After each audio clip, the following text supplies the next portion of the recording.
aming final challenge, puro ako tili, iyak at takbo.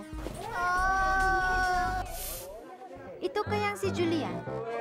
Go! Kolekta! Nakakainis!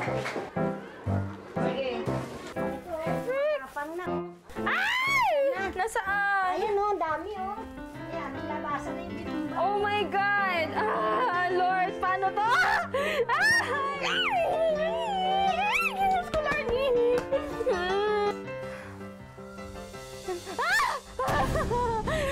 Ay! Diyos ko, Lord! Go, Julian! Go! Kaya mo yan! Ay! Tumalon! Ay, Diyos ko, Lord! Nakawala!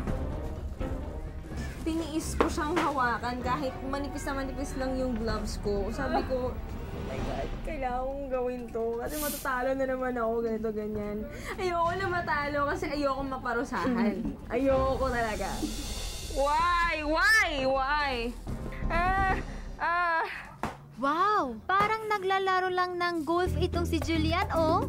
Sige lang sa pag-uhuli para laging germ-free ang mga tao mula sa ipis. Yung kanilang mga feet, carrier yon. So, kung sino yung malakaran ng ipis, nagkukos ng mga irritation. So, usually, pagkakos ng irritation, nagkakaroon ng allergy. Naku, Julian! Watch out sa mga flying ipis at baka di mo alam na sa damit mo na pala sila.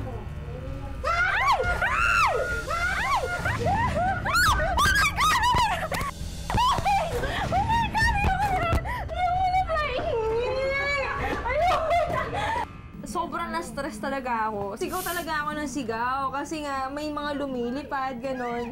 Tapos may mga dumapo pa nga sa tenga ko. So, gumanon talaga ako. So sabi ko, grabe. Alam mo yung ibig sa parang feeling butterfly? Mukhang mahahasa sa mga to ang tinikling skills ko.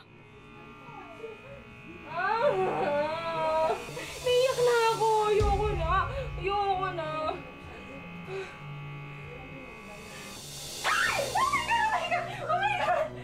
And then, ang ginawa ko, may walis doon. So, may parang pinukpuk-puk ko yung iba para mamatay din sila. Tapos siya ako sila kinulektang lahat. Matapos kong makarami ng ipis sa bahay ni nanay, lilipat naman ako rito kay tatay. Damputin mo siya, Cesar. Kami nga, dinadampot namin yun eh. I have to say, na ang fear ko sa mga ipis ay konting nababawasan. Hindi pala. Joke lang. Oh, sige, feeling butterfly ka? Kala mo, ano ka? Ang mousetrap mo, Julian, kumusta? Oh my God, paano ko sila hawakan? Dito ka.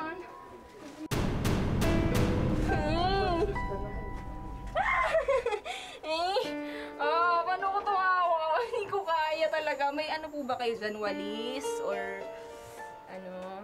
Ito na lang. Ayan. Okay lang po. Pangkain niyo po yata.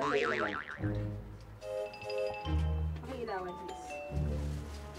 Oh my God! Sabi ko baka gamitin nga to kasi yun yung ginamit ko pang ano ng daga, ng pang ganun. Alam mo yung feeling na kahit tong yung ginamit ko, feel ko pa din yung parang buhay pa ba siya or hindi? Diyos ko, Lord!